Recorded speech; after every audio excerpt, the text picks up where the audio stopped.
banjo. Know all there is to know, from masterpieces to deep fried tacos. And if the movie sucks, you might hear them say, there's no telling where the guys will take you. Get ready for a spoiler. Won't say it twice, cause we already warned you. Better watch out, it's gonna ruin the plot. Real spoilers. Real spoilers.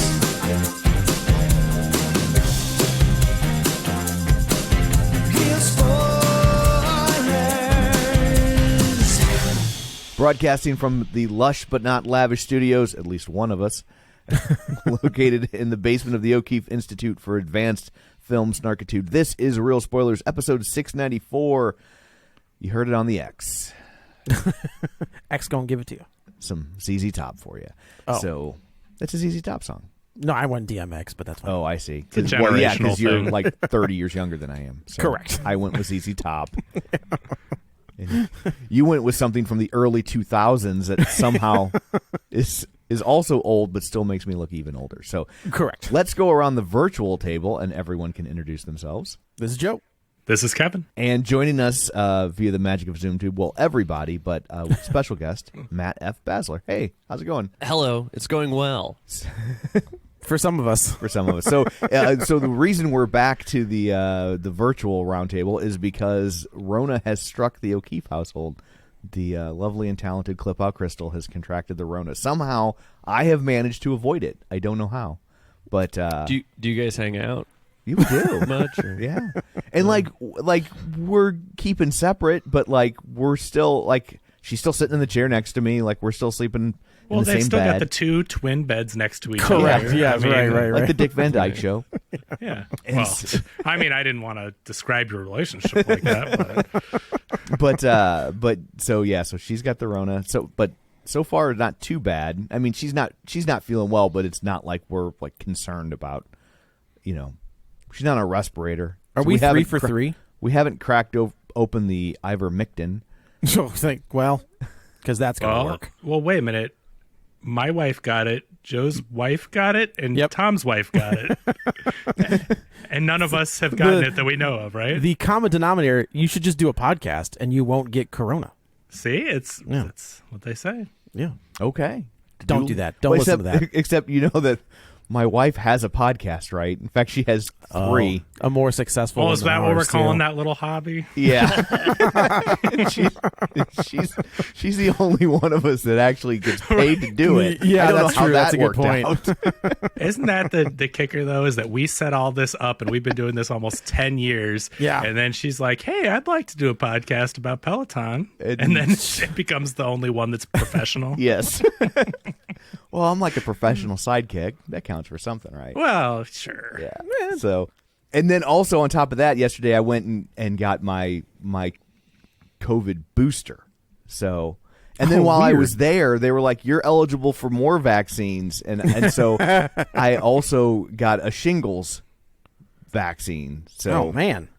You're I'm on a roll. I'm all jacked up. Should have got the monkeypox vaccine while you were there. I don't think they have one. I think I'm immune because I've seen them so many times. Oh, true. And I've met all true. 4 of them. That's a good point. Yeah. Feel like I I'm did not safe. know where that joke was going to go, and I was a little worried. Well, I just thought, who are the monkeypox? It's a punk rock cover band for the Monkees. Okay. It's spelled different. It's PAWX. Okay. I would totally go see a punk rock Monkees cover band. So it's an EDM cover band of the Monkees. Something like that. I'm with Yeah. you. So I guess before we dig into the show, I guess I should also say if I sound extra cranky, we should let the listeners in on this little piece of fun trivia. So my wife woke up Thursday morning feeling like, she's like, oh, I think I'll take a COVID test, and she tested positive. So And that pissed you off? well, we were supposed to leave for Hawaii the next day. So That's fair. the whole Hawaii trip has been I feel like scuttled. that's a good enough reason to I mean, be she a didn't do little anything cranky. wrong, but it's very frustrating. We were supposed to go to Hawaii in March of 2020, or sorry, in June of 2020. What but then- happened? Yeah, you needed to get a subscription to the newspaper. Newspaper? What is this? You old timey. So So we rescheduled it, and so we thought we're going to be great. And then the day before we leave, she gets the Rona, and so we had to cancel the whole. Ugh, that sucks. Double time. Luckily, we had the insurance, so hopefully, Oh, nice. Hopefully that actually pays off because it was not inexpensive. No. So Next time you guys plan for this trip, I'm going to need you guys to quarantine for 2 weeks before you leave. You are not to interact with anyone. nobody's going anywhere. Yeah. So Lock down this house. yes.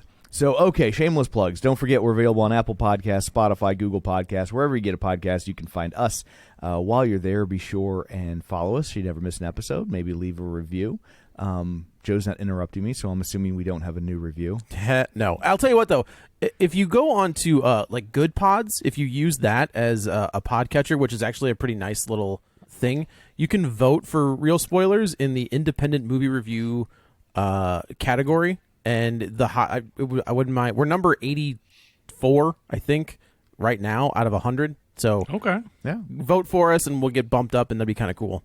If you use it, it's a good podcatcher if you want to use it. I haven't had any problems with it. Well, since I it's started right there using in the name, Joe. That's true.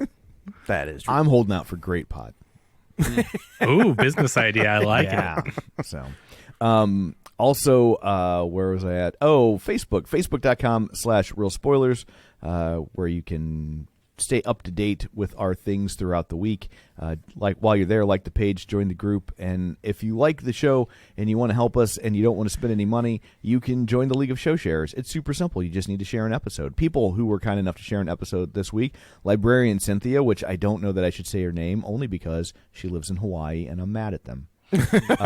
Edward Fairfax, Cammie Sherman Powers, Heather Sachs, David Rojas, Josh Rosen, Ralph Tribble, Laura Connolly Quiddick, Gabriel Lugo, Chris Valls, Chris Magic Man, The Real Pete. That's how he spells it. Okay.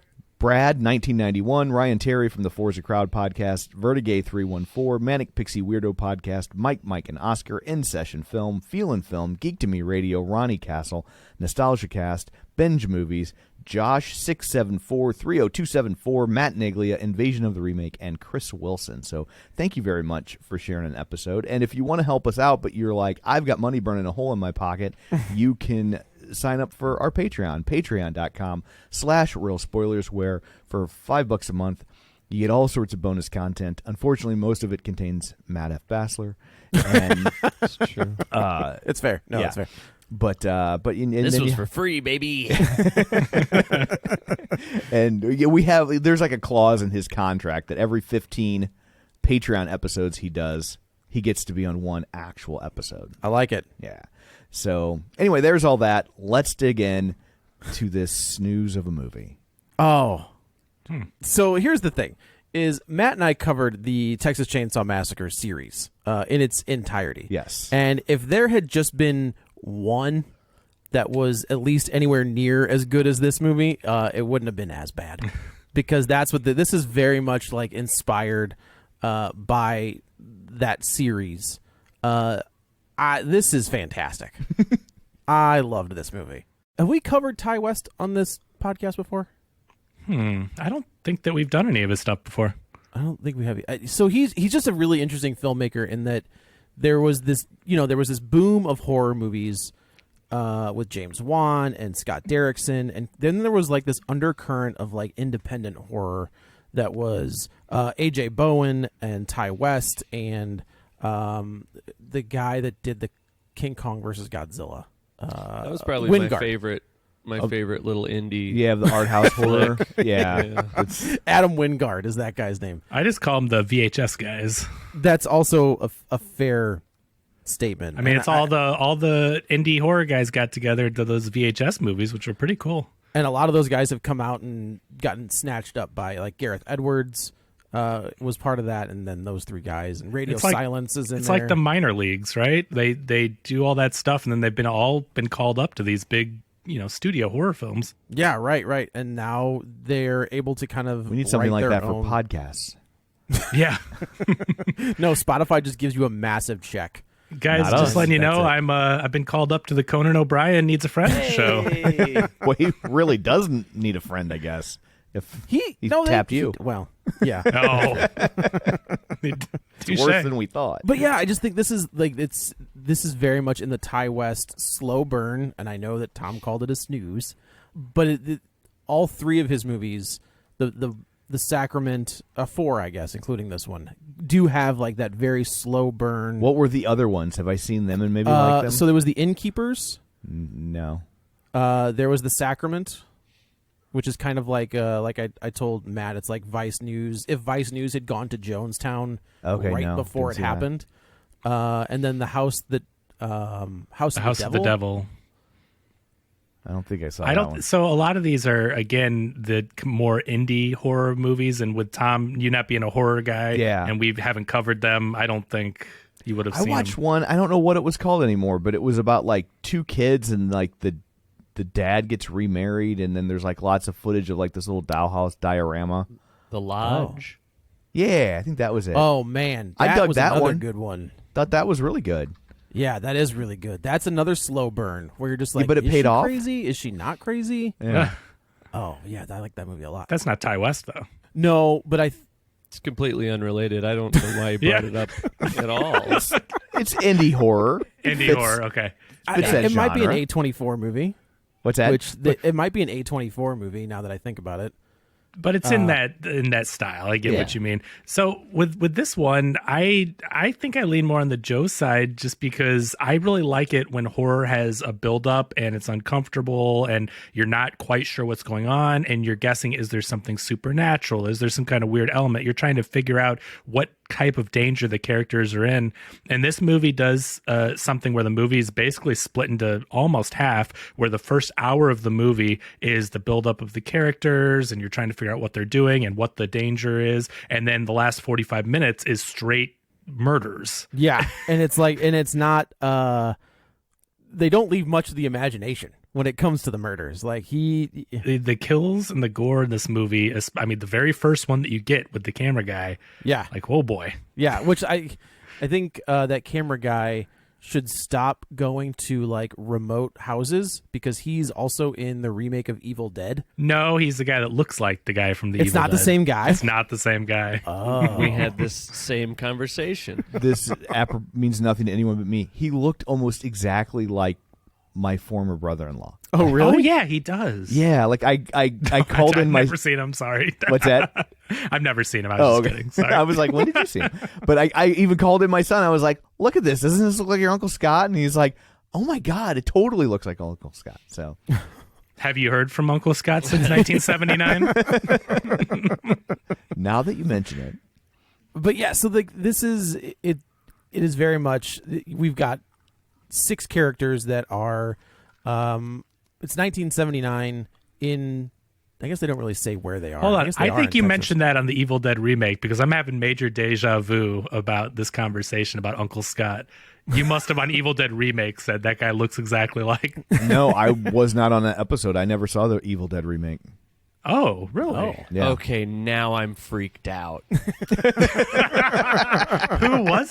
Oh my gosh. We did it, right? We must have. I thought so. I wonder if it was maybe not. Patreon That's or so- something. I've never seen it. Yeah, no, that's weird. It's just I've had major deja vu, and we're gonna go back and like watch and see a ghost Tom sitting in the chair. Yeah, so it's 1979 in Texas, and we're introduced to 6 people, and they are our main character. Well, not really. The leader of this Sometimes. group, I guess. Yeah, is the proprietor of a strip joint, and he has taken 2 of his acts, I guess, and they're gonna make a porn, but they're gonna make like a classy porn. Well, this is a French new wave influenced, We're high end. We're post Deep Throat or Debbie Does Dallas, which had kind of Deep Throat was the one that kind of like got like weird critical attention, right? Is Yeah, that right? like it was like the first and I think arguably only porn movie to ever like break out. I think not adjusted for inflation, it legit made like $125 million. It was Oh my a gosh. juggernaut, and it just became this kind of like cool thing to go see, and then it kind of gets this second life because it's the code name that the source that broke the Watergate scandal. Right, used. right. And so, but I mean, it was like the first porn movie where it was like 50 Shades of Grey, right? Like, oh, I don't read dirty books, but somehow 50 Shades was okay, right? And so it's like, if you went to the porn palace or whatever they had back then to just see some random porn movie, you're a perv. But if you could go see Deep Throat and be like, oh, I'm seeing this ironically because it's what everyone's talking about. Right. Yeah. So Wayne, who is played by Martin Henderson, has Bobby Lynn, who is played by Brittany Snow, Jackson, who is Kid Cudi, Jenna Ortega, who plays Lorraine, which is kind of fun since she was our lead in Scream, and then Mia Goth, who plays Maxine. And I don't know. Should I just spoil that she's also the... Sure. It's the whole point of the show. Yeah. Thank you. Oh, you're right, Matt. Thank you for reminding me. I'm glad someone here is able to... Cooler heads have prevailed. She also plays Pearl, which I didn't realize at first watch. The whole time I'm just like, there's something weird going on, and weird in addition to old people murdering people. But with the way that it's filmed and the way that she looks, it's obviously very unnerving. But I'm also like, there's a reason they're shooting it like this, and come to find out, there's they're played by the same person. They can't. It's very clever, and I'm going to say it's well handled. I don't mean that it stood out like, oh, that was terrible. I mean, he does a good job, but clearly, if you watch enough movies, you ask yourself, why is it being shot this way? It's and always they're clearly young people in old people makeup. Yeah. Like, Yes. at no point was I like, these are really old people. But it's good though. It's not good-ish. bad makeup. It's not awful. I think it's serviceable makeup. It never fooled me. Yeah. I think she did a really good job. Mia Goth kind of getting like the walk, or like she didn't, when she was Pearl, she shuffled or she didn't move quickly, but then she'd have moments where, because we're led to believe that Pearl was a dancer a very long time ago. So well, and she says she was, so it's not, Oh yeah, right. Yeah. We're led to believe by her saying By that she's a dancer. a factual statement It's from by the a factual character. statement. There's a picture. That so like she has moments where she kind of falls back into Joe's favorite song from the 90s was We Are Led to Believe Rhythm Was a Dancer. Yes, that's correct. I love that song. I really don't. I hate that song. But like she has moments where she kind of falls back into horny. that. Very Yeah. horny. Very like this is a very horny movie. Like she should be in a Golden Girls reboot. She wants the D. I will say, now look, I just, it's a movie about how old people are disgusting and awful and terrifying. And Like, I that's agree. the and big. I agree. That's its big horror movie. Like, isn't it weird when old people? and I gotta tell you, that scene is weird. It's it's very uncomfortable, and I think that's on purpose. But I like the. It's cool that those old people are so horny. Good for them. Yeah. well, one of them is. Well, The other- think he is right. He just can't do anything. I guess about that's it, true. or his Yeah, heart he's like, will I- explode. My heart will explode. Is that even really a thing? That like a doctor's like, you can't have sex anymore, it'll blow up your heart. Like that just sounds like something men who aren't attracted to their wives anymore say.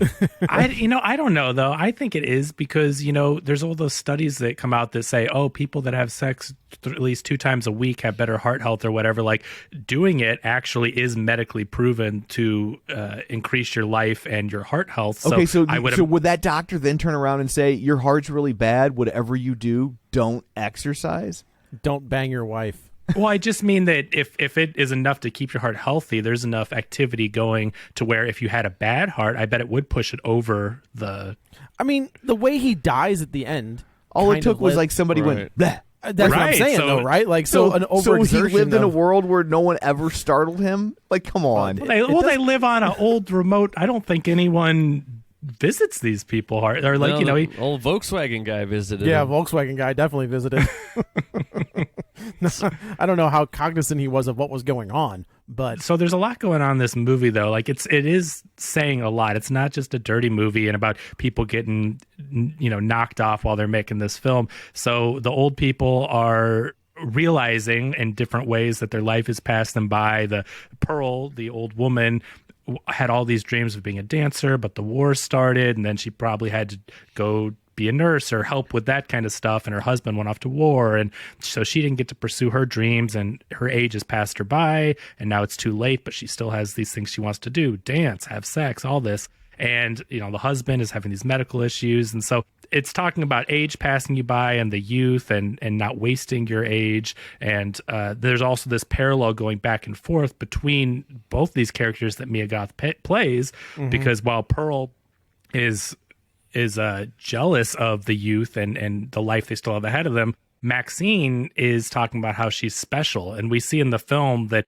the husband calls Pearl special, and Wayne talks about how special Maxine is. And so there's this interesting dichotomy going back and forth between them being told they are special, but wanting to actually live out how special they are, right? Like, not just being told, but they want to live out this life. And it has already passed Pearl by, but Maxine wants to be a movie star, and she's hearing the promise of this, and she's like, show me, you better make me a star. I got to tell you, Wayne might be my favorite character of this entire movie.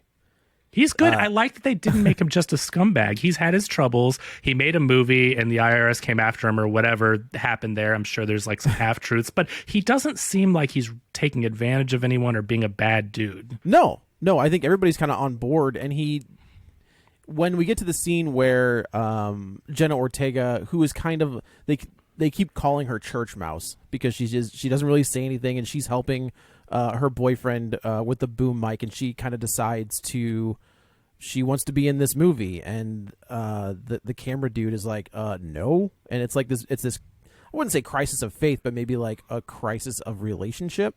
Well, that's also a really interesting point, is that the cameraman is involved in the making of this dirty movie. He's sitting there filming it. He's telling them how to actually act and what positions and to moan. So he's totally all into this until it affects him and his girlfriend wants to be in it, right? I do love that scene with Kid Cudi where he's giving him direction, and Kid Cudi's just like, hey, man, you worry about the camera. I'll worry about this over here. Yeah. And they kind of laugh at him, and he's kind of nerd-y a little bit, and they continue doing what they were doing. But again, that's another thing that this movie has a lot to say, because even though they're not right getting into the killing and all that, but we're learning about all these characters and their past, things they've tried to do, things that they want to do, their goals, their dreams.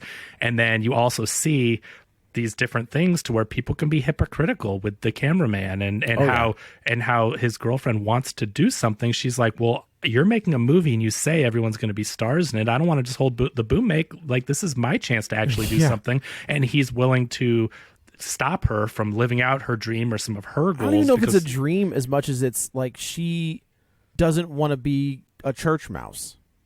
Yeah. Like, I don't know if her dream was to be in a porn. No, not her dream. I mean, I just used that word. I'm saying she's interested in pursuing this, and maybe she has the chance to have a career, be famous, but because of his selfishness, he's fine if everybody else does it and everybody rails each other and all that. But, not my girlfriend. Each other? Well, they were. She wants to have her own agency, right? Like, she wants to be her own person, not just an assistant to her boyfriend. But if you're in a relationship, I don't think it's crazy that you don't want your significant other to go make a porn. We don't well, that's fine, podcast. But right before that, he says, when the camera's rolling, none of it counts. Yeah, it totally. doesn't count. Which I mean, you can still have your personal feelings, but it's just the hypocriticalness. Yeah, like he had just that's what I'm given a big speech about that. Exactly. I'm not saying he's wrong or right. That's for the viewer to decide, and you have to look in the mirror and you can have your own feelings, what I would do in this situation or whatever. But if you talk a big game, and then when it comes to you have double standards. So I just think this movie really, and it's it's only an hour and 45 minutes, and I say only, but it's like, this is a pretty good time for a horror movie. But some of these go on to 2.5 hours. This movie keeps it under 2 hours, and you get a lot of killing on the back half. But in the first half, it's like, all character. They explore a lot of stuff that you don't. Yeah. Well, and Kevin, I will say I do think he is wrong. I think sex should really be like a handshake. When I come over, and we couldn't today because we're on Zoom. I'm glad we're doing this remotely. To do the podcast, I think we should all pile in real quick, knock it out. ease the tension before we get on mic. No big deal. But that, hey, I think that might have the opposite effect there, Matt. Interesting. And see, and that's what society's done to you. And what Joe's saying is that you should wait until we're done, because that tension can fuel an Build it episode over the. Yeah, and you make gotta it build that it much up, right? Yeah. more intriguing. Well, you've just given new meaning to real spoilers. I'll tell you that. Much like how this movie built the tension. Nah, Yes. No, I was you're trying to be right. like a guy, like a real podcast guy, But. Why start now? All of our characters end up going to this remote farm, and we're introduced to the two old folks, Pearl and her husband, and Mr. Pearl. Mr. Pearl. And it's interesting because like I think his name's Howard, right? Sure. I mean, he's That sounds like an old guy name. Sure. It does. Yeah, that's right. It is like obviously there's an era of uncomfortableness and uneasiness around these two, but we never see them until it's time to get to the killing. Right? Well, like they pop up every once in a while.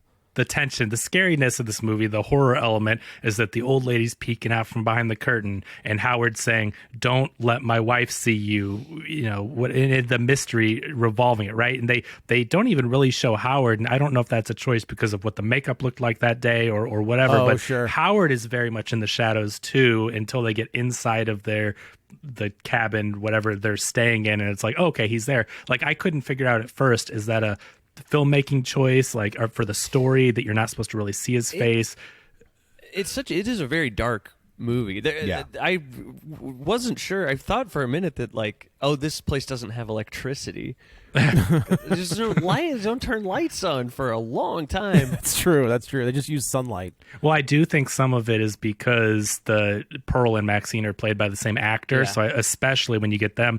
And there's some clever stuff too, because there's one scene where you see them both looking in a mirror, and there's a beam in the middle of the mirror from the background, so you're looking through the beam to the mirror, and so they can see them both in the same shot, but it's clearly two different shots put together. I think some clever stuff like that really worked well.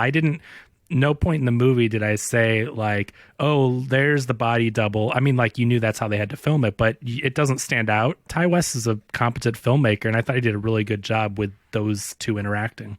Yeah, I would agree. I think finally that's kind of the big thing is Maxine stumbles into the old person house. The house is very Texas Chainsaw Massacre inspired, like down to the big door and like the swinging screen, like all of it. Oh, the layout has very to be similar, intentionally the same, right? Like I thought the same thing. Area.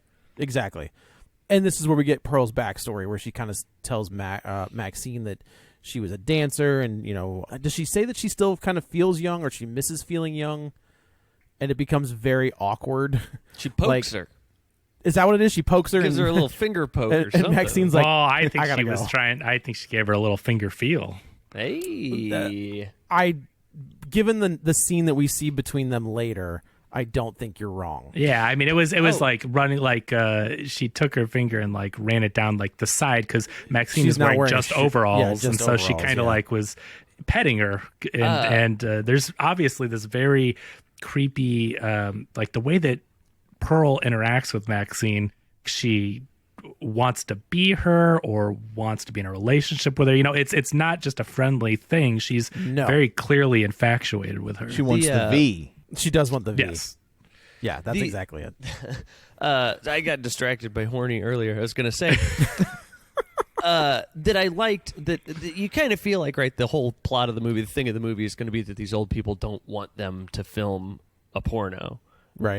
That they're going to see that and be mad and kill them or something, and then that it's not that, it's actually that they are also very horny, and I thought it was at least an interesting way to go. They were insulted that they weren't invited to participate. If they had just had sex with these old people, they probably would have lived. Old cameraman.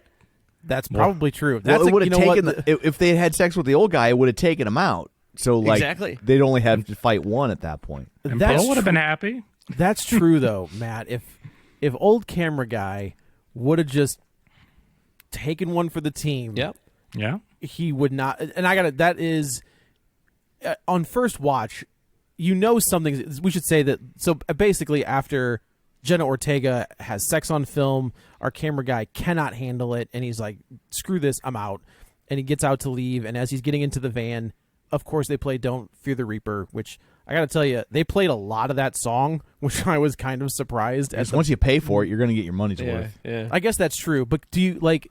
So that's a good. I've always wondered that. So can you pay for a minute of it, or do you just pay outright for the entirety of a song? I'm Can you say honestly like not I'm only sure. going to use this for 45 seconds? So I think you pay for the whole song. You either pay for the whole song or you pay for the right for someone else to use the song, like the mechanical rights. But I don't think you go, hey, how much for 45 seconds or how much for 30? You know. Okay. That makes sense. I was just curious, like, because I feel like this is a pretty low budget, and It's cheaper for just the bridge. Right. this is a pretty low budget film. But there's some big And songs in it. There's there's that. some They big sing songs. Landslide. Yeah, I Oh, feel like yeah. Landslide's the big one. You would just pay for the mechanical rights because they sing it. They don't play the And Fleetwood Brittany Mac version. and Brittany Snow can sing, right? We've seen that in Yeah. Pitch Perfect. Yeah, that's why they get away with that. Because when they started playing it, I'm like, oh wow. But then it's like, oh yeah, they're singing it. That's Right. They wouldn't probably be able to afford the real thing. Yeah. But I couldn't find a budget on this. But I wouldn't call it low budget. It's more of a indie budget or an art house budget. But just not to give the wrong impression, the No, movie no, that's I think fair. That's is fair. very well made. They weren't funding this movie on their credit cards. Exactly. Yes, that's Yeah. fair. Yes. I also, I mean, A24. I would say that, and then I think of the Michelle Yeoh movie that had to have. Yeah. Pretty Oh, that was sizable still budget. that was a very low budget as well. Oh, was That it? would- yeah. Remember they got away with making that movie for like 30 million, and we were so surprised Oh, yeah, that's with right, that's how right. great it looked. Yeah. So like if our cameraman goes outside and he sees the old woman standing there and she kind of makes a move on him, it doesn't kind of, she makes a move on him and he rejects her, and then out of nowhere, which I think is a great, because you never see her other hand, right? You never see it on camera. She kind of comes up and just like sticks him in the neck with this little pocket knife. And what I thought was a really cool effect is he kind of falls backwards and he's got the headlights on, and as the blood is like splurting from his neck, it gets onto the headlights and turns the entire thing like this shade of red. And it's which I also thought was a pretty foreshadowed cool- by that cow that gets hit by the truck in the beginning of the movie. Everything is Remember, you see, foreshadowed. it is. Yeah. There's Chekhov's alligator. They really do set up I said every the exact kill. same thing to my wife. I was like, it's Chekhov's alligator. Well, Yeah, they you even don't- say like I think that Walter, is that his name? The He alligator? says I he's- don't think they gave him a name. You don't think so? I assumed Oh. it was Alvin for some reason. Oh, Like, interesting. yeah, Alvin the alligator. But Alvin the like it. alligator. Yeah. He says like when the old man kind of pulls a shotgun on him, he's like, "Oh, it's not loaded anyway," and the guy's like, "Oh, that's all right. Like I keep one in the car, like a handgun, and that's not loaded." So that comes back into play. Obviously the alligator definitely comes back into play for. But you see a lot of these setups. If you were to rewatch the film, you would be Leonardo DiCaprio pointing at the screen. Oh, yeah, Like, yeah. They're all Absolutely. kind of there, and so I like that. And also in the beginning, when they see that truck accident with the cow, Mia Goth is throwing up, and she's like, "I don't like gore," and you're thinking, "I think you're in the wrong movie." Yeah, well, and don't you see the Volkswagen guy on the milk carton? you do when Yeah. there's a Yeah. scene where Kid Cudi is like taking a big old swig of milk, and on the side of the milk carton is that. And I think we've already seen. And not to be pedantic, let me push up my glasses. But they didn't start putting missing people on milk cartons until 1984 after the disappearance of Adam Walsh. So Is that right? that is true. Yes. Oh, interesting. December of 84, I think it was. So actually, most people wouldn't have seen one until 85. So And this is 1979. this is 1979. They So dropped the that's ball, not Ty a thing. West. Not a But I thing, think Ty we West. see. I think we see him. We see the hitchhiker first, I believe. Like we see him in the basement, which is another pretty good reveal. Oh, we don't then- see him in the basement until almost near the end when Jenna Ortega's locked in there, and then Yeah, she stumbles Is across. that them. right? Okay, I'm just Yeah. trying to think. Yeah. Okay. But she might already be down there when. Yeah. I think Matt's right. She is down there because the old That's man when- comes to the house, and as Kid Cudi is drinking out of the milk, Jenna Ortega's already seen him in the basement.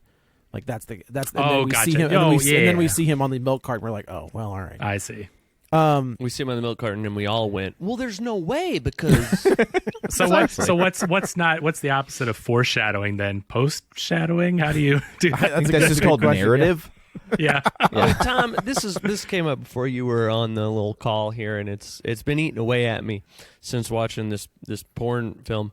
What is an entendre? What is a single entendre? Yeah. I guess just like nice. Okay.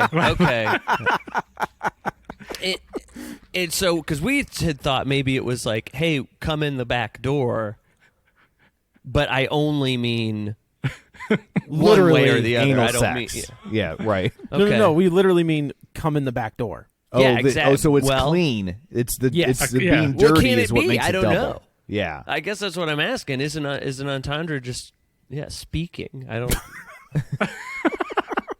It's a good question. Tom doesn't have an answer. Which I means don't. We've stumped him. We've stumped him. I think it's because it's probably French, judging on the way the word sounds. So it probably just comes out of a different word that's a foreign word. Oh, I thought you meant that's why Tom won't answer. He won't speak on French. No, he's very matters. No. He has French advertisers on the clip out. It's for freedom I fries. don't want to. Yeah, freedom fries, and I don't want to ruin any potential Okay. sponsors. There's some good scares in this movie, though. The alligator scene I thought was really good with tension building. As the alligator, there's a shot overhead of the lake pretty good. that she's swimming in, and the alligator is getting closer and closer. She doesn't notice it, and she jumps up on the dock right before it gets to her. And then when she runs into Wayne out after her interaction with Pearl at the house, that one made my heart rate increase. Palpitate. Yeah, I mean, when I did not expect that, and the way she runs into Wayne after that tense meeting, I thought that was really good. There's some good ones. Yeah, again. If you go back and watch his other stuff, this is kind of his bag. Lets it build, and then he gets stuff like this, that he just kind of like lets all of the steam out of the pot in the last 45 to 30 minutes. And he doesn't pull away when the kills come, right? So usually the camera at some point on a death scene, someone gets stabbed and then it cuts away and you see just some blood flying in the background or whatever. But when that camera guy gets stabbed by Pearl, she does it over and over and over, and you see the skin start to come apart, and eventually they didn't show a head roll away on the ground, but basically it is detached by the time she is done. Well, I don't think it's attached as much as it's just muck and mush. Right, that's what I'm saying though, is that it is hanging on by a string by the time she's done with maybe it. his spine. That's about it. Yeah. So I have information on entendres. Oh, great. So it's a French word meaning to hear, to understand, or to mean. So when it's double, it just means it has two meanings. So either version of an entendre, clean or come in the back door, whether you mean something dirty or not, if it has one meaning, it's an entendre. When it has two, it becomes double. Would you like to hear about triple entendres? No freaking way. Menage You can triple these bad boys? Menage entendres. So there's a very famous one that you've probably all seen. all right. What's that? It's the cover of the Rush album Moving Pictures. How is that a triple entendre? Because it shows a moving company carrying paintings in and out of a building. They're moving pictures. People are looking at those pictures and they're tearing up because the pictures are moving. Holy guac, man! And if I then- smoked weed, I'd be blown. And then wait I'm high for right it. now. Also on that cover, you see a film crew filming the entire thing, making a moving picture. There it And is. the moving pictures, the sexual. Yeah. So it's a I triple. don't think Oh. they always have to be sexual, man. Hey, baby, you want me to do a moving pictures? So what if someone's Wait, making time a out, movie? time out. What is a moving picture, Matt? Oh man, you guys have to chicken cluck that whole thing out. I couldn't even begin to tell you on this podcast. But if someone Save it makes for a Liberty Truth movie and Pizza. and that album cover is in the movie, that's a It quadruple would be a entendre. quadruple so. entendre. A Yes, quaddige entendre. yes. If they were to use that album cover in the movie Dazed and Confused, boom, it's a quadruple entendre. Dang. Now, if you see the making of featurette about that scene, now you've got a quintuple entendre. Oh, Wow. We should probably, before our brains explode and we are liable for any of the listeners' mental we should probably move on. Now, enough. if we were to show a picture of that, That's good. of that making of featurette while discussing it on the show, sextuple entendres. Wow. Whoa. Perfect. Yes. That's perfect for this one. Yeah. So, Pearl goes in after decapitating the cameraman. Pearl goes inside and finds Maxine sleeping. At this point, Walter has. Is it I think Walter? she kills Wayne first. She kills. Well, she goes. Wayne is out looking for the cameraman and stumbles. I think this is insanely well done, where he's walking through a barn and we see the nail. We know what's coming, and it happens. Yeah, because we've all seen A Quiet Place. Exactly. Yeah, it's kind of hard. Anytime you see someone step on a nail now, that's all I can think of. Yeah. Although this is one of three things I liked in this movie: the sound it made when he stepped on the nail. The squinch. That was a good sound choice. Yeah. And as soon as he stepped on it, though, I was like, "Oh, well, you're dead. Like that's tetanus. That's not. You're not even gonna die from the pitchfork to the eyeball. That was your You're gonna first get thought. the rusty nail in the foot in the 1979 in the Please. middle of nowhere. You're dead. I want a version of this movie where it plays out, he survives the entire thing, but he ends up on his deathbed because of tetanus. It's kind of like post-credit Jack scene. on This Is Us, right? Like That's he lives exactly through the it, fire and then has a heart attack. So he Spoilers. thinks that the cameraman is kind of rolling around outside. He looks down, and Pearl stabs him through the eyeballs with a pitchfork, which I thought was. And then as she pulls back, like his eyeball pops out. Yeah, and the rare eyeball detachment out of the head and rolled onto the ground a little bit away from him. Yeah. I'm pretty sure it was meant to be funny is when Pearl walks into the barn and then tries to cover up Wayne with the hay. Yeah. She slowly picks up with a pitchfork and tries to throw it on him, and I was like, well, that has to be intentionally funny. I'll tell you what, when she did some of these kills, I wasn't sure what she was going to do with them.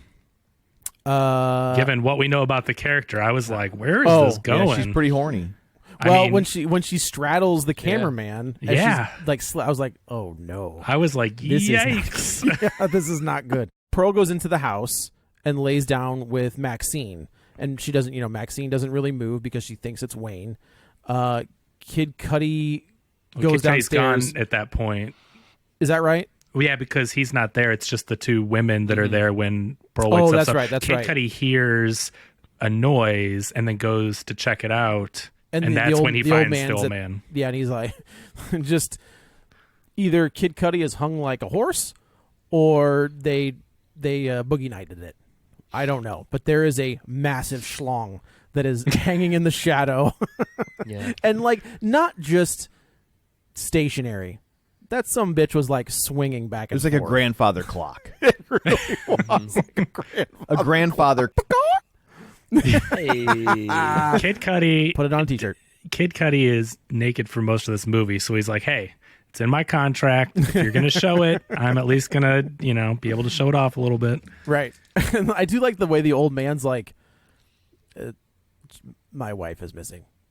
He was like, okay, I'll help you go find her. So they get out into the old man and Kid Cudi go out into the... Which makes no sense. If I was married to that lady, I would not bring the guy with the largest dick to look for her. Whose That seems looks like it goes to his knees. Yes, that seems Well, short-sighted. I do have a feeling that he's not really bringing him to look for her. I have a feeling he took the guy with the largest schlong to go murder him. Okay, that But I'll allow. but that doesn't make any sense though. If this whole movie doesn't make sense, but Well, what? Yeah. I mean, if he's willing to capture and keep hostage, Right. the dude, why wouldn't he just use Kid Cudi as well? Well, You know what I mean? I'm guessing Kid Cudi maybe could fight back a little bit more from that. He's old. He doesn't have the ability to capture everybody. I think maybe the hitchhiker guy maybe he was weak enough to where he could have knocked him out or something. But clearly the two old people are dealing with these two separate things of one, the wife wants something that the husband can't give her. And then the husband is jealous of these young people who the wife is lusting after and can give her, even though they wouldn't or don't want to. But he sees it as she is looking at them in that way. And so he is perfectly happy murdering them. And I think that the hitchhiker guy was being used. He absolutely was. So it's like, I agree, you're right from that perspective where that's what was going on, but I just don't think that he had the ability to capture Kid Cudi. I think he had the ability to take him out. It is pretty odd. They kind of lay it out for you that Kid Cudi was in the Marines. He is in pretty good shape, and he looks like it would not be an issue for him to knock this old man out. That's what I'm saying. So the old man with a surprise shotgun blast, he would just pick his up and just hit him on the head with it. Yeah, and then that's the end of that. But yeah, so the old man and Kid Cudi go out into the woods. The old man kind of lays a trap for him, thinking that he had like fallen in the water. As he turns around, the old man shoots Kid Cudi in the chest and knocks him into the water. Before we get to that part, there is a scene with the church mouse where she gets tricked into, goes up to the old man's house, says, "I'm looking for my boyfriend." Old man says, "I'll help you go find him." Go in the basement. There's a flashlight down there. She goes down there. He locks her in there. And that is who he was capturing for the wife, because he says, "I got the one," and then the wife is like, "No, it's not her." So he doesn't really know, but so he was trying to get her all ready for the wife. And they do kind of look similar, Jenna Ortega and yeah, I was having trouble telling them apart. Yeah. The big defining thing is like the big birthmark. The freckles, on Maxine's face. So Maxine wakes up to the old woman in the room, and she is now covered in blood because the old woman was covered in blood. She freaks out. Brittany Snow, Brittany Snow is pretty great in this movie. Like, I think this is a very different character than anything I've seen her in before. Yeah, I thought she was really good. Yeah. So she kind of goes out and tries to look for her, and she runs into the old woman on the dock. And the old woman Pearl is not very nice to her, and Brittany Snow, who is, again, like, the advantage that they have with this is you spend an hour with these characters and you realize none of them, they're all decent human beings, right? Like, that's what I like is these characters in this horror movie aren't fodder. Yeah, like a Friday the 13th, you get one. You get the douchebag, you get the boyfriend that's always mean to the final girl, so he's got to die and get his comeuppance. You always get these. All the time. Sometimes I'm okay, nice Joe. Every time I use hyperbole, you don't have to argue again. In part 7, actually. Yeah, I will say in the new generation, the guy's not so bad. Thank you. But so there's all these. If you read the comic book, actually, the novelization gives you much more detail into the backstory of James, the not boyfriend. I'm going to start choosing my words much more wisely on this podcast. So there are all these tropes that you get in horror movies. And what I thought was refreshing was that these characters really all are actually given more to do than just being fodder. And they're good people. And they're all dealing with different stuff. Like Wayne is not just some jerk who's trying to use these women. Like, he honestly is trying to make them stars and make a ton of money and get them elevated to the next level, and with this new home video market that he mentions. And Kid Cudi is a former Marine, and he seems like a really good guy, and he's willing to go help Pops and do all this stuff. And then Bobby Lynn, the Brittany Snow character, she is older than the rest of them, and I think that she's kind of the middle, like the in-between age, to where she is starting to kind of be at the point where she is obviously nowhere close to as near as Pearl, but when it comes to adult movies and all that, she's probably closer to aging out, or going to be at a point where if she doesn't become a star with this movie, she may not have as many opportunities or be able to work at the club. And I think that this is kind of her holding on to the last opportunity, or seeing it as like this could be her big break before it's too late. I like that line from Jenna Ortega where she asks if Kid Cudi and Brittany Snow are boyfriend and girlfriend. And like, it's just like a nice little throwback to something that Jenna Ortega had said before, and she was like, sometimes, maybe, But it's just like she's just, I think she feels very real. All of these characters feel like somebody out of 1979. When she threw that cleanup rag, it was questionable. Oh my God, when she throws it, she apologizes immediately. Well, she apologizes, but she also sees where she's throwing it when she does we it. also So there should was say there's kind a of cum shot in this movie. There's post. well, shot. I guess that's true. Yeah, I wish there's definitely like Don't which tease. is it's just one of those things that in 2022 I wouldn't think that I would ever see in a studio. And I say A24's got a couple A24 of though. them. Yeah. Is that right? Do they have more than Green one? Knight's got a cum Oh, shot. you're right. They do. That's funny. But yeah, I was just like, oh, that's a giant. The Green Knight one's more graphic than this one. Yeah. That's true. This is just like wipe it off her ass. Antichrist had one. What did? Antichrist Oh, he yeah. came blood. Oh, that's true. After he got his smashed. Yeah. Whoa. That's one movie that I'm, Once Blake- was enough. Blake brought that movie up, and I was like, I should probably check that out. He likes to And then I got bring to it the up end and I was because like- we were at the screening together, and when the lights came up, the first thing I said was, "Can you go to hell for having seen a movie?" If you could. If that you was the could, one. We are doomed.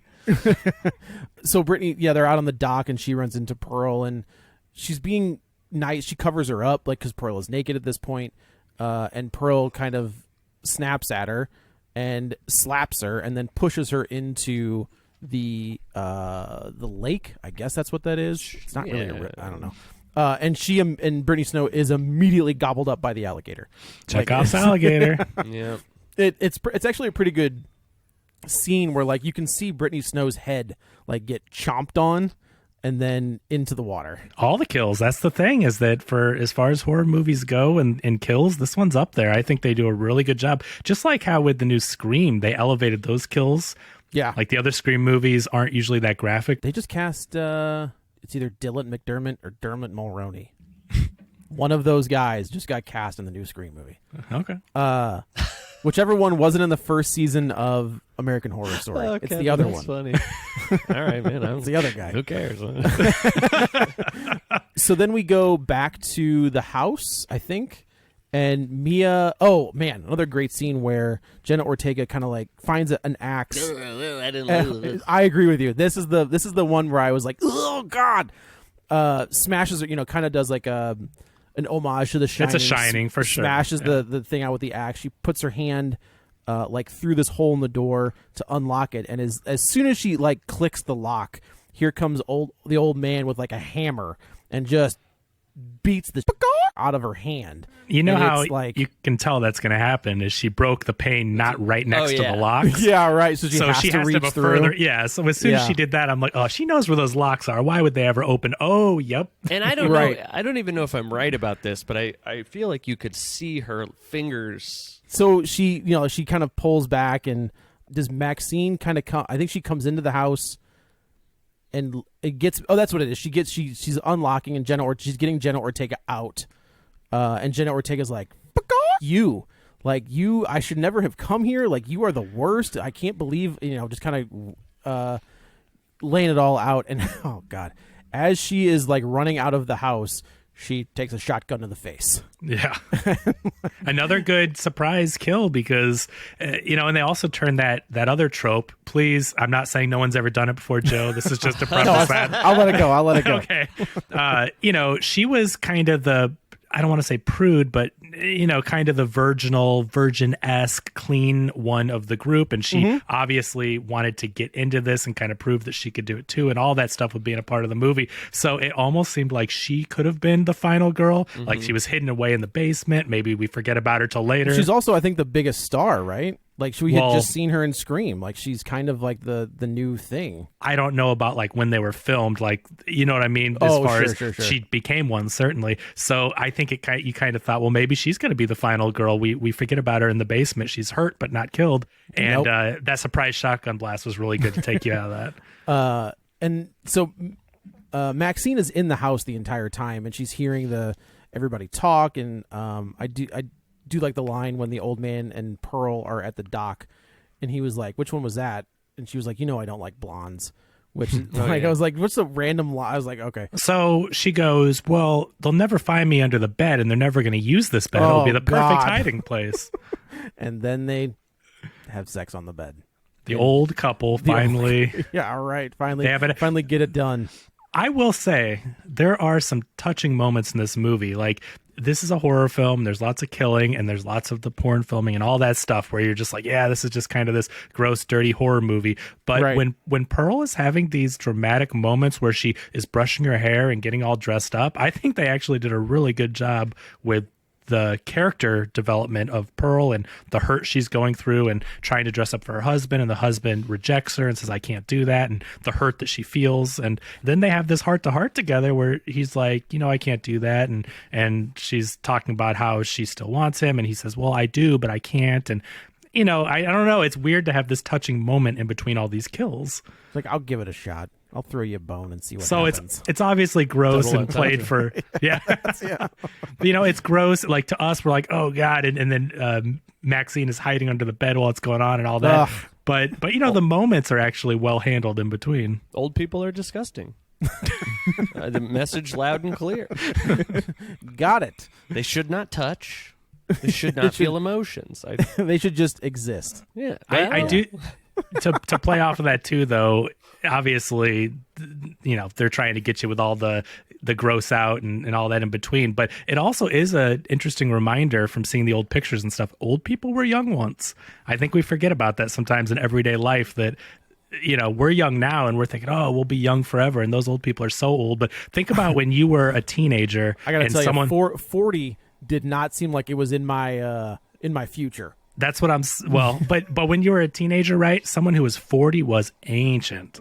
Yeah. Right? Like, that was old person. And now you're 40 and you're like, that's not so bad. I think that is right. That is truly one of the points of the movie, that they're making this movie about sex that is strictly pleasurable visually and I guess like sort of carnally pleasing. But then these old people who they're not physically attractive anymore, but it's an emotional level, and they're still people, right? They're still people. Do you take that part of it for granted and blah blah blah? Yeah, it does. Again, the movie is not just a slasher horror film. It's saying a lot about age, about youth, about potential and missed opportunities, and so that is part of it. If you don't do it when you're old, you'll kill people. Yeah. See, that is the message. You finally cracked the code. That's old people are disgusting, and that's okay. As long as they're with other old, disgusting people. Thank you. That's why we have homes. Yeah. Yeah. AARP is never going to share this podcast. Thanks a lot, guys. Have they shared any of ours? No. I feel like I'm not that old. So that's fair. You haven't gotten it in the mail yet? Yeah. Yeah. They're devising this plan, the old couple, where the old man says, drag her into the house. If she's inside, we can say that she broke in and it's justified. And in my head, I was like, but there's blood everywhere. I know. The cleanup has got to be horrendous. We should say and there's like four other dead people to explain that aren't in the house. Well, because the old guy goes, oh, yeah, I'll feed him to the gator. But it's like, you have a lot of cleaning to do. Yeah. And the gator's also full already. Yeah, he ate a whole Brittany Snow. Larry's full. We should say the beginning of this movie. What? Alvin. Alvin. I was trying to do a callback to when you said the alligator's name and I screwed it up. Larry, what the hell's that? That's show's canceled. Matt, you're gone. I get. Well, you screw up one too many times. That's true. Entendre. Okay, go ahead. Quadruple entendre. We should, at the beginning of this movie, it is like we see the aftermath of whatever has occurred, and I think I like the way that's filmed, where you've got the bloody axe on the ground, you've got a body under a tarp, and the guy, the sheriff walks into the room and he's just like, oh my god, Chekhov's basement. It is all foreshadowed. Right. And I really like the opening shot of this film is coming out of the barn, and it's a 4:3 to widescreen aspect ratio change. That's a beautiful way, since so much of this film is shot like a 4:3 old the porno movies being filmed in the 4:3, and so I really like that opening too. There's a lot of really good visuals. As the old man is trying to drag Jenna Ortega back into the house, she kind of gasps or lets out some air and then gives him a heart attack. Yeah. And I do like where the old woman's Pearl's like, you got to help him. And Mia kind of comes around Maxine comes around the corner and she's like, you got to help him. And she was like, no, I don't have to help him. Yeah, that was psychos. Like, I don't care. And this is the Chekhov's gun where Maxine has the pistol from the van, and she goes to shoot Pearl, but of course Wayne was telling the truth, and there are no bullets in it, unlike the shotgun that has a second round in it, and of course it knocks Pearl out of the door. Oh man, yeah. The so second thing in this frail. movie I liked. You like the way she just like Goes flying catapults it backward out of the from door. shotgun. Yeah. Yes. And we should say the entire time this movie is it's narrated by a televangelist who's kind of giving you a play-by-play of what's happening, and I think this was the best use of it, where the Pearl pulls the trigger on the shotgun, knocks her out the door, and of course he's like, That was and of course, divine intervention. Divine intervention. That was good. Who called it from the beginning? That she was the girl that lost her way. I didn't even think about it. I didn't You did? care Until enough to analyze. Oh, as soon as, because the preacher in the beginning, like just said, the whole thing as kind of this background narration of this preacher, and they keep showing him, so you know that it's got to be important. There's got to be some kind of connection. And in the beginning, he says, some of my flock has lost their way and been taken away to the evils of blah blah blah. And then they cut to in the beginning of the movie to Maxine getting ready. And so in my head, I'm like, oh, it's his daughter. So I don't know. I just wondered if anyone else. You're smarter than us, Kevin. Good job. I just am saying. Sometimes we call this stuff. So Mia, nope, that's the actress's name. Maxine. Yeah, she's both of them at this point. So. Correct. Yes, that's true. Runs herself over. Well, which is just a great where she's like, help, and she, backs the van up over Pearl's face and then goes over her. And just to be safe, I do appreciate the double tap. Backs over her again and then takes off. And we what does she say? She has a kill line though of something from earlier that she calls back. Her line is like, "I'm gonna be famous," or "Nothing's gonna stop me from." I being think she famous. says, "See you later, alligator." Yeah, there it is. Perfect. Oh man, so that would have cool. been great. And then the alligator's in the passenger seat and it puts its sunglasses on And says, Yes. "After a while, This is crocodile." Any Which Way Yeah. But Loose Part 3. Yeah. Is what it turns out. Oh to my be. gosh, they should have. What if the alligator was on top of the car driving away with her, and then it just ends? Oh, it pops up in the back seat with a knife. Yeah. Oh my god. I did, but you're saying about they show sort of the aftermath in the opening, in the beginning of the movie, and it was he goes up to old lady's body, the sheriff, and it's a bloody mess under this sheet. He kind of lifts it up. He's grossed out, and that was kind of cool because she gets knocked out onto the ground and she breaks her hip. She's like, my hip, and you kind of think she's gonna just leave her there. No. But, you're going like, but wait a second, that sheet was all... This is just an interesting, what's she going to do to this lady to turn her Make into her pulp? bloody. Well, and the sheriff came in the beginning and said, "Now don't get ahead of yourself," and put his sunglasses on. Yep. Did he? No, he didn't. But he does have a great line at the end. No, I wouldn't where, say a great line. Oh my I god, love this line. was It's so good. I loved cringe-inducing. it. I loved it. Where one of the deputies is like, "Hey, boss, we found this video camera. What do you think's on it?" And he's like, "The most fucked up horror movie I've ever seen." And then credits. I think this was great. Which would have been more clever if the cameraman filmed any of the horror. Well, I guess movie. that's Right. true. Yeah. Yeah, there's none of the horror that's on doesn't- that camera. It doesn't work. The movie is just a porno movie. That's all the camera guy filmed. So That's true. it can't tie together as a found footage movie at all. No, but so here's the deal. So what did he mean? That line was stupid. It was just for us. It's Yeah. like, I haven't Yeah. hated the last time movie that much since the movie Doubt, which I love the movie Doubt. I thought it was so very good good. when I watched it. I'm like, this is like Oscar level stuff. And then the last line of the movie, "Oh, I have such doubt." I'm like, we get it. Which that checks get it. out because Doubt came out after The Departed, right? Yeah. Yeah. The rat stands for obviousness. Like, So, while they were filming this, I believe that they went either while they were filming it or right after they were done. They went right into a prequel that's going to be about Pearl in the 1920s. They're Annabelle in it. Yes, they are Annabelle in it. Well, depends on which Annabelle they do, I guess. Like there was the first one that wasn't that good, and then there was it. the second one was okay. Second one was all right. The second one was much better than the first one, that's for sure. Pearl Creation. Pearl Creation is what's on the horizon. So Pearl they're doing necklace. a I don't know how much second. Well, More ZZ given Top for Pearl's- you. They're not in the 1920s. That's going to be awkward. Oh, they don't care. They put that milk carton picture. Yeah, It doesn't matter. No, I think this was. I know that Tom did not enjoy it, but I think this was a fantastic. good looking movie. I just didn't care about anything. And why are these old people killers? Like why? They're horny. I don't get it. And then like they the don't whole, need and a then they reason just to be happen to be killers. watching the televangelist. That's on every channel. That's the dad of the girl. Like it's that's a pretty big coincidence to hang your movie on. You know. That's well, fair. I take it as that they're older and they probably have different like religion for them is just something that they have on. Like I don't know, they didn't have that many channels back then, right? They were on an old black and white TV and it's just playing. 4, maybe. Yeah, they have 4 or 5 maybe, but just the odds that they would be watching this thing. I just would need some through line to make that make sense as to why fair. they happen to be watching. Why this guy is on every channel. Yeah. Yeah, that's. I fair. don't know. I feel like I can't decide if I like this movie or not because I'm not sure what I want people to think about me. I don't know if I want them to think I'm cool and like cool arty movies, or that maybe they'll think I'm being pretentious by saying I like it. So I'll tell you in a couple weeks after After the response. I read what people say on the internet about it and stuff, and decide how I want to be perceived.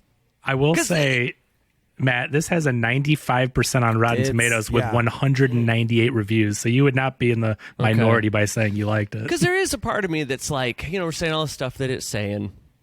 And, I think it is, but like when it's cutting back and forth between the cows and the people, and there's times when it kind of feels like it's being like, do you get it?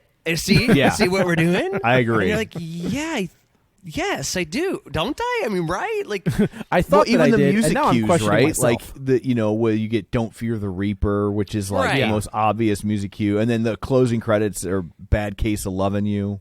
Right. And it's I do. like, I wonder if fine, the I "Don't don't Fear know. the Reaper" is a callback to Halloween, because that's what Lori and Annie are listening to. I think "Don't Fear the Reaper" is just a really affordable song. That could be Because it gets if they put used it in a Halloween, lot. that's true. I mean, it was used in the made-for-TV version of The Stand.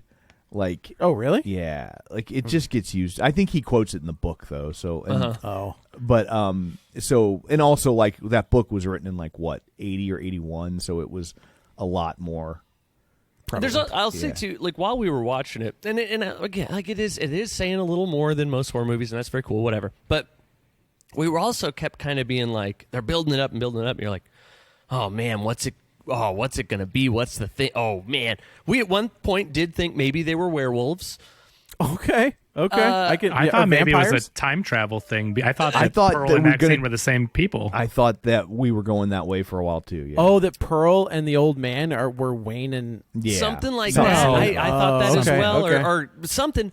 And then for it to be like, because I feel like whether it means to or not, it's definitely making you think those things. Like the way they're setting it up, it's like they're saying, "Hey, don't you want to figure it out?" Like they're almost setting up like a mystery that it's you're a puzzle trying box. to. Like it's a puzzle box. And then you turn the puzzle box over and it just says there's a big open button on it and there's no puzzle at all, and it's just is what it is. It's like, oh, it's just old people killing people.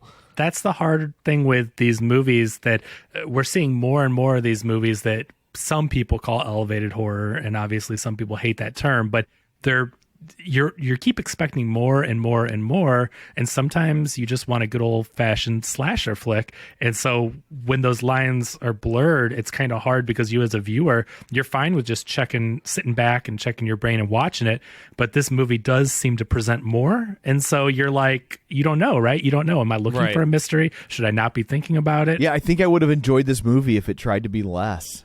if it was Yeah. just a Yeah, straight yeah. up slasher flick. Yeah. Yeah, that's fair. I don't mind the term elevated horror. I think that's a true statement. I think that there are some times where, like Tom said, where you're just going to make a straight up slasher movie. Yeah. Right? You don't need to say anything. You're just going to go in and have some fun with some good special effects and some good kills.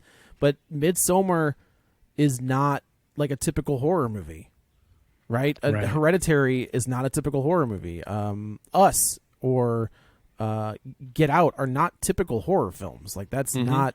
I you and we all know what you mean when you say elevated horror. I think people just don't like it because it's derogatory towards normal horror, and then saying, well, it's lesser because it's not elevated, which you don't mean it that way, but people that probably make those films are like, but mine is still like, mine's not lesser horror, right? I don't know, but you mean, it's like, you have that with any genre. You mean, you have, art rock, and then you Pink Floyd, yes. Emerson, who are Lake just, and Palmer, who are and then just you have maybe Warren. doing something like, different. It's okay. They can both be fun, Yeah. And Get then, over right yourself. in some ways, and I watched it last night, so I actually am truly not, I need a little bit to think about it, probably more, but in some ways I do feel like it's like it went too far one way and then not enough to go all the way. Do you think they went too far and then maybe they tried to course correct and just couldn't get it back, or do you think they just? I think maybe they didn't know. I feel like they made the movie they wanted to make. I don't. Yeah. That they're going to do all this the setup and then have a payoff in the very, very end. Right. But I feel like maybe unintentionally they set up expectations for something maybe not even more, but just different. And That's then when fair. it's just two people are I feel killing. like ultimately they paid off the wrong question, right? Like the question I had the whole time was, why do these old people kill people? Yeah. And then at the end it's like, boom, she's the preacher's daughter. And I'm like, well, yeah, there's right. a question I didn't ask. Like, I never, throughout the movie, was like, well, who is she?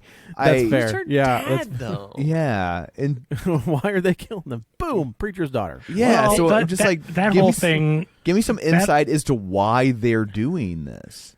Yeah. Well, there's a prequel. Yeah, I shouldn't have to see another That's movie true. to figure Which that is out. funny man. too, because I'm same as you, Tom. I'm kind of asking the whole time. Like, I'm interested to find this out, why they're doing it, and then when their answer is, "How about a whole movie?" Then I'm like, "Well, no, that's okay. I don't need that." Yeah, yeah. If like, you just tell us that this is what this couple's like a Bonnie and Clyde, and they've just been doing this since the 1920s, and this is what they do, I think that's a reasonable answer. And just leave it as Sure. is. Yeah. Right? Just say they're serial killers that have been at this, and they're, now they're living in this remote Texas town, and nobody cares about the people. But that see, are I don't think they are killers until this. See, I think they kidnapped the one dude. dead. Well, right, but I Not think, a lifetime of. Yeah, of I Oh, think I that see, was I see. I think that was the first one. I think their marriage has gotten to this point of deteriorating. They can't get it on anymore. Pearl wants something else, but she still loves Walter, whatever his name is, but it just doesn't work anymore. And so he tried to maybe do something for her so that she could do what she wants to do, but he's also jealous of it at the same time. And I think it eventually devolved into killing. Like Pearl, the last straw was that camera dude saying no, and her realizing Right. how she's being rejected now by not only her husband, but by anyone else who won't even look at her. And so that was the last straw. And then I think they became killers. So I don't it's a see this tale as as being old as time. Like, I can only get an erection if I kill a drifter. We've all been there. And that Joe, we talked in the Texas Chainsaw stuff. I like in that you don't really have a motive. You don't- because they keep changing it. Well, sure, right. But I don't know. It's kind of like a movie sets up the expectations you have, and this one definitely had me questioning that. Like, oh, why are they doing this? What's their deal? Yeah, I agree. Yeah, a And then mindless you- killing machine is okay, but it needs to be established from the get-go, not presented as like, what's this all about? Oh, it's Right, just right, a right. mindless killing machine. Oh, okay. Thanks. Or if she's like, you could say that she. Well, now we're right in the movie, but I guess we'll find out. Well, I will find out when Pearl comes out. Yeah, I think that is a question that obviously, well, he made the movie, so Ty West wanted to explore and does have his own reason, but there just wasn't enough to get into it here. So I will be interested to see it. Yeah. Yeah, and I mean, if you enjoy this movie, and I'm sure you've already seen his other stuff, but yeah, VHS 1 and 2, I think, The Innkeepers, The Sacrament, The House of the Devil. All three of those, The Sacrament, House of the Devil, and The Innkeepers, I think are fantastic movies. Same deal, very slow burn, and then a pretty horrific payoff at the end. Okay. There you go. Well, I agree.